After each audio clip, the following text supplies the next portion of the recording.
النساء آیت 23 اعوذ باللہ من الشیطان الرجیم بسم اللہ الرحمن الرحیم حرمت حرام کر دی گئی علیکم تم پر امہاتکم تمہاری مائیں۔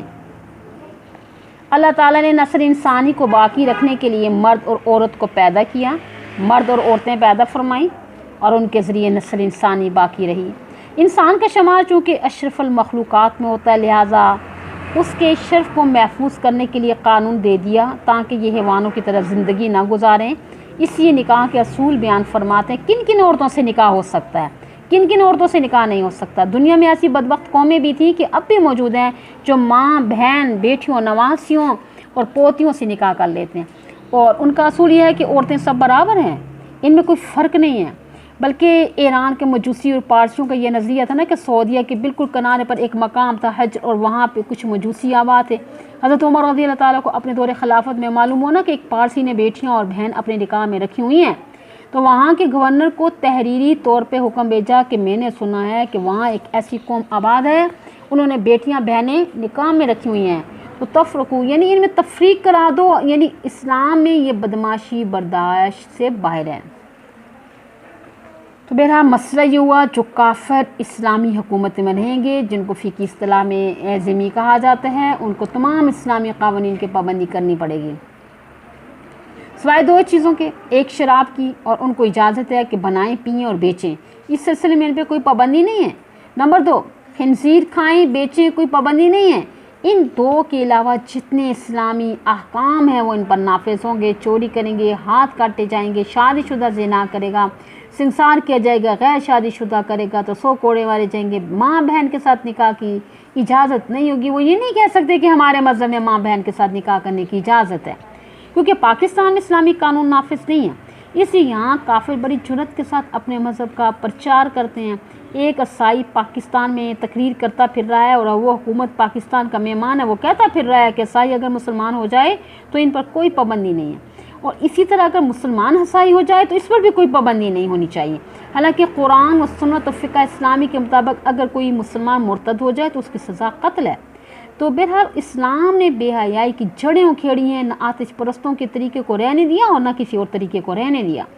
آج سے تقریباً بہت پہلے بات ہے کہ میں نے کسی جگہ پڑھا تھا کہ اخبار میں آیا تھا کسی مغربی ملک میں ایک عورت کا خاوند فوت ہو گیا، اس نے اپنے بیٹے کے ساتھ نکاح کر لیا جو اسی خاوند سے تھا نا، تو عورت کی عمر 42 سال تھی اور لڑکی کی عمر 18 سال تھی۔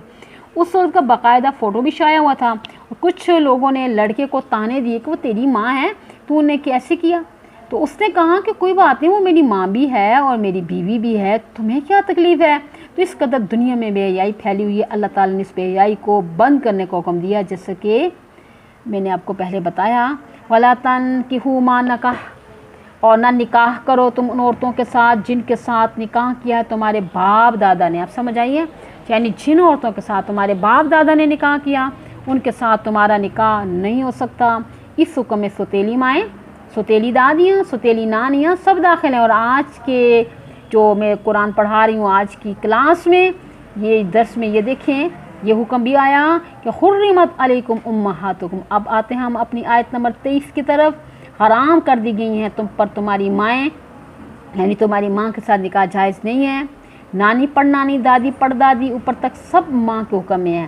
وبناتکم، حرام کر دی گئی ہیں تم پر تمہاری بیٹیاں، نہ بیٹی کے ساتھ نکاح جائز ہے، نہ نواسی کے ساتھ، نیچے تک چلے جاؤ، کسی کے ساتھ نکاح نہیں ہو سکتا۔ وَأَخَوَاتُکُم، اور حرام کر دی گئی ہیں تم پر تمہاری بہنیں، چاہے کہ وہ بہنیں عینی ہوں یا ماں باپ شریک یا علاتی ہوں، یعنی باپ شریک یا خیافی ہوں، ماں شریک باپ الگ الگ ہیں، تو تینوں صورتوں میں بہن کے ساتھ نکاح نہیں ہو سکتا۔ وَأَمَّاتُکُم، اور حرام کر دی گئی ہیں تم پر تمہاری پھوپھیاں، ان میں بھی وہی تفصیل ہوگی، وہ پھوپھی باپ کی حقیقی بہن ہو یا باپ کی طرف سے بہن ہو، ماں کی طرف سے نہیں ہے، ماں کی طرف سے بہن ہو، باپ کی طرف سے نہیں ہے، تو تینوں صورتوں میں حرام ہے۔ تو وَخَالَاتُکُم، اور حرام کر دی گئی ہیں تم پر تمہاری خالائیں، ان میں بھی وہی تفصیل ہے، وہ ماں کی حقیقی بہن ہو یا ماں کی طرف سے بہن ہو یا باپ کی طرف سے بہن ہو یا ماں الگ الگ ہو، تینوں صورتوں میں اس کے ساتھ نکاح حرام ہے۔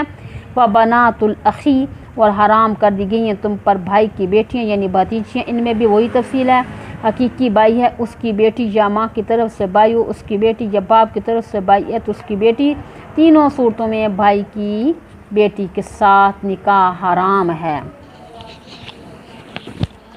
وَبَنَاتُ الْأُخْتِ، اور حرام کر دی گئی ہے تم پر بہن کی بیٹیاں یعنی بھانجیاں۔ یہاں بھی وہی تفصیل ہے، حقیقی بہن کی لڑکی ہو یا ماں شریک بہن کی لڑکی ہو یا باپ شریک بہن کی لڑکی ہو، تینوں صورتوں میں اس کے ساتھ نکاح حرام ہے۔ وَأُمَّهَاتُكُمُ اللَّاتِي، اور تمہاری وہ مائیں أَرْضَعْنَكُمْ، جنہوں نے تمہیں دودھ پلایا، یعنی رضائی ماں کے ساتھ بھی نکاح حرام ہے، نہ رضائی ماں کی ماں کے ساتھ نہ اس کی بیٹی کے ساتھ، سمجھ آئیے، نہ رضائی ماں کی ماں کے ساتھ نہ اس کی بیٹی کے ساتھ۔ رضائی ماں کا سلسلہ بھی اسی طرح چلتا ہے جس طرح نسبی اور حقیقی ماں کا چلتا ہے۔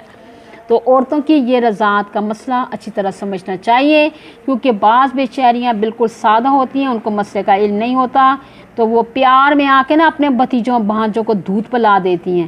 یا کوئی عورت سودا صرف لینے کے لیے گئی تو پیچھے اس کا بچہ رو رہا ہے تو اس کو اپنا دودھ پلا دیا، خاموش ہو جائے، ایسا بالکل نہیں کرنا چاہیے، کیونکہ اس کے ساتھ حرام حلال کے مسائل کا تعلق ہے۔ لہٰذا بلا ضرورت کوئی عورت کسی بچے کو دودھ نہ پلائے۔ ہاں اگر مجبوراً پلانا پڑا ہے، اگر نہ پلائے تو بچے کی جان کا خطرہ تھا تو مر جاتا، تو بھی اس کی تشہیر کرے، فلاں لڑکے یا لڑکی کو میں نے دودھ پلایا ہے، کیونکہ زندگی کا کوئی علم نہیں ہے۔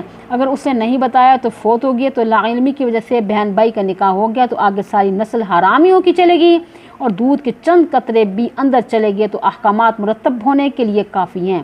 فقہائے کرام رحمۃ اللہ علیہم نے یہاں تک مسئلہ لکھا ہے، اگر غیر شادی شدہ لڑکی صحت مند ہے اور اس کا دودھ اتر آیا ہے، اچھا، اور ایسا ہو سکتا ہے کہ باوجود اس کے کہ وہ بد چلن بھی نہ ہو، اگر اس نے اپنا دودھ کسی بچی یا بچے کو پلایا تو رضاعت کا حکم ثابت ہو جائے گا، وہ اس بچی اور بچے کی ماں بن جائے گی۔ بڑا نازک مسئلہ ہے، اس کی گھروں میں خوب تشہیر کرنی چاہیے، عورتوں کو لکھ کے رکھنا چاہیے۔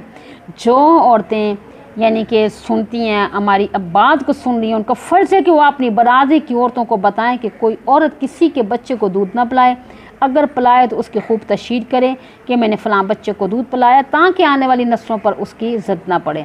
بخاری شریف میں روایت ہے، حضرت عقبہ بن عامر رضی اللہ تعالیٰ اپنی بیوی کے ساتھ گھر میں موجود تھے، اور اتنے میں ایک کالے رنگ کی لونڈی آئی، یعنی کہ بنت احاب اس کا نام تھا۔ دیکھا کہ دونوں میاں بیوی کی حیثیت سے رہ رہے ہیں، تو کہنے لگی کہ میں نے تم دونوں کو دودھ پلایا ہے، تم آپس میں رضائی بہن بھائی ہو، لہٰذا تم میاں بیوی کس طرح بن گئے ہو؟